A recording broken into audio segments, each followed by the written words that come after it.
Hello viewers, welcome to Tamil electrical info. இந்த வீடியோவில் நம்ம என்ன பார்க்க போகிறோம் அப்படின்னா, எஸ்எஸ்ஆர் அப்படிங்கிற இந்த சாலிட் ஸ்டேட் ரிலே. இந்த ரிலே எப்படி வேலை செய்யுது, இண்டஸ்ட்ரியலில் இந்த ரிலேவை எதுக்காக பயன்படுத்துகிறாங்க, எந்தெந்த இடத்துல பயன்படுத்துகிறாங்க, இதை பற்றி ஃபுல் டீட்டெயிலாக நம்ம பார்க்க போகிறோம். வாங்க வீடியோக்குள்ளே போகலாம்.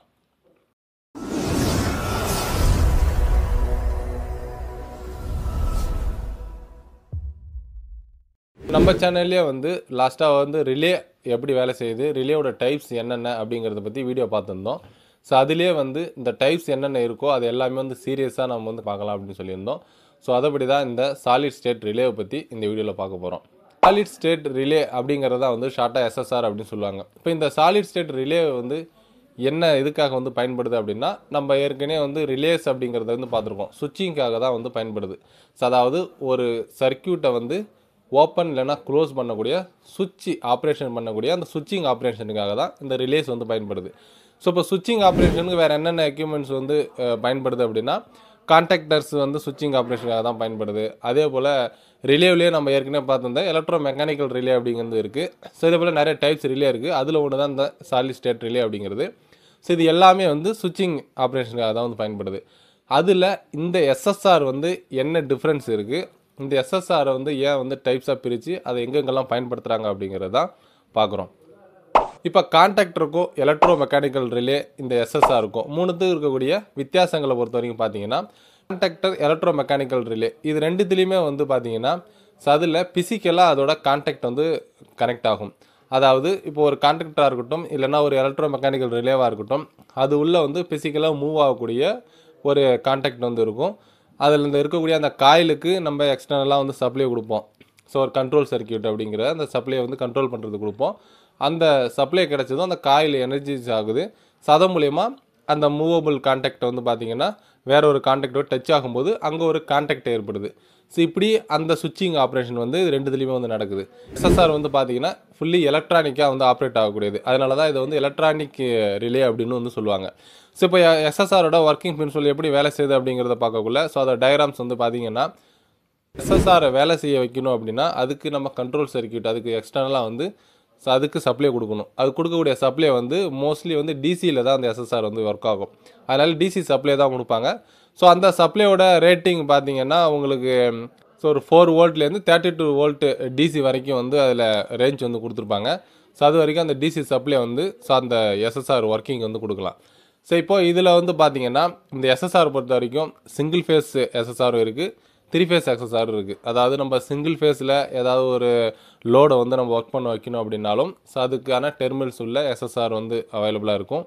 இது 3 ஃபேஸ் மோட்டார்ஸை ரன் பண்ணணும் அப்படின்னாலும் எஸ்எஸ்ஆர் பயன்படுத்துவாங்க. ஸோ இது எப்படி வேலை செய்யுது அப்படின்னா, உள்ளே பார்த்தீங்கன்னா ஒரு எல்இடி லைட் பயன்படுத்தியிருப்பாங்க. ஸோ இது என்னடா இது எல்இடி லைட்டு அப்படின்னா, நம்ம நார்மலாக வீட்டிலலாம் யூஸ் பண்ணுறோம் இல்லையா, அதே போல் தான் வெளிச்சம் தரக்கூடிய ஒரு லைட்டு. ஸோ இந்த லைட்டு மூலயமா எப்படி இது ஒர்க் ஆகுது அப்படின்னா, அது பக்கத்தில் ஒரு ஃபோட்டோ ட்ராக் பயன்படுத்தியிருப்பாங்க. ஸோ அது இந்த லைட்டை பார்த்தீங்கன்னா ஒர்க் ஆகும்போது அந்த லைட்டு வெளிச்சம் மூலயமா அது ஆக்டிவ் ஆரம்பிக்குது. ஸோ அப்போ அந்த சர்க்கியூட் க்ளோஸ் ஆகுது. ஸோ இப்போ இந்த எஸ்எஸ்ஆரில் இந்த மாதிரி தான் இந்த ஆப்ரேஷன் நடக்கும். இந்த ஆப்ரேஷன் ரொம்ப ஃபாஸ்ட்டாக நடக்கும். எஸ்எஸ்ஆர் பொறுத்த வரைக்கும் நீங்கள் அதுக்கான கண்ட்ரோல் சர்க்கியூட் கொடுத்தீங்க அப்படின்னா ஸோ அது ஒர்க் ஆகிறதே தெரியாது. ஆனால் அவுட்புட் சப்ளை நமக்கு பவர் சர்க்கியூட்லேருந்து கிடைக்கும். ஸோ அப்போ அந்த எஸ்எஸ்ஆர் ஒர்க் ஆகுது. அது அந்த எஸ்எஸ்ஆருக்கு சப்ளை கொடுத்ததும் எல்இடி ஒர்க் ஆகுது. எல்இடி மூலயமா அந்த ஃபோட்டோ ட்ரையாக் சென்ஸ் பண்ணி ஃபோட்டோ ட்ரையாக் க்ளோஸ் ஆகுது. ஸோ இந்த ஆப்ரேஷன் மூலயமா நமக்கு அந்த இடத்துல ஒரு ஸ்விட்சிங் நடக்குது. இந்த எஸ்எஸ்ஆர் எப்படி வேலை செய்யுது அப்படிங்கிறது தெரிஞ்சிருச்சு. இப்போ இந்த எஸ்எஸ்ஆரை ஏன் பயன்படுத்தணும், நமக்கு ஏற்கனவே ஆல்ரெடி எலக்ட்ரோ மெக்கானிக்கல் ரிலே இருக்குது. ஸ்விட்சிங் பண்ணால் அதை வச்சு நம்ம ஸ்விட்சிங் பண்ணலாம். இல்லைனா கான்டாக்டர் இருக்குது. கான்டாக்டர் ஹை லோடு ஆம்பியருக்கு நம்ம மோட்டர்ஸுக்கெல்லாம் பயன்படுத்துவோம். ஸோ அதை நம்ம பயன்படுத்திக்கலாமே, ஏன் எஸ்எஸ்ஆருக்கு சில இடங்களில் பயன்படுத்துகிறாங்க ஸோ அப்படிங்கிற கேள்விக்கு பதில் என்னென்னா, இந்த எஸ்எஸ்ஆர் மூலயமா நமக்கு ஸ்விட்சிங் ஆகும்போது அந்த இடத்துல எந்த விதமான ஒரு ஸ்பார்க்கு ஆர்க்கு எதுவுமே ஏற்படாது. இப்போ உதாரணத்துக்கு நீங்கள் கான்டாக்டர் எடுத்துக்கிட்டனாலும் சரி, இல்லை ஒரு எலக்ட்ரோ மெக்கானிக்கல் ரிலே எடுத்துக்கிட்டாலும் சரி, ஸோ அது பிசிக்கலாக மூவ் ஆகி அது மூலயமா தான் கான்டாக்ட் ஆகும். ஸோ அப்போ அந்த கான்டாக்ட் ஆகும்போது அந்த இடத்துல ஒரு ஆர்க் ப்ரொடியூஸ் ஆகும். ஏன்னா நம்ம லோடு கனெக்ட் பண்ணுறோம். ஸோ சப்ளை லோடோட கனெக்ட் ஆகும்போது அந்த இடத்துல ஒரு ஆர்க் ப்ரொடியூஸ் ஆகும். எங்கெங்கெல்லாம் இந்த மாதிரியான ஆர்க்கு ப்ரொடியூஸ் ஆகாமல் இருக்கணும், ஸோ அப்படி சென்சிட்டிவான ஏரியா இருக்கும், அந்த இடத்துல இந்த எஸ்எஸ்ஆரை பயன்படுத்துவாங்க. உதாரணத்துக்கு இப்போ ஒரு கேஸ் பிளான்ட்லாம் இருக்குது அப்படின்னா, ஸோ அங்கே ஏதாவது ஒரு மோட்டரோ இல்லை வேறு ஏதாவது ஒரு எக்யூப்மெண்ட்டை ஸ்விட்சிங் பண்ணணும், ஆப்ரேட் பண்ணணும் அப்படிங்கிறப்ப இந்த எஸ்எஸ்ஆர்ஸ் பயன்படுத்துவாங்க. ஏன்னா சப்போஸ் லீக்கேஜ் இருந்தது அப்படின்னா ஸோ அந்த இடத்துல எது விதமான ஆர்க்கும் ஏற்படக்கூடாது அந்த இடம், அதனால் வந்து எஸ்எஸ்ஆர் பயன்படுத்துவாங்க.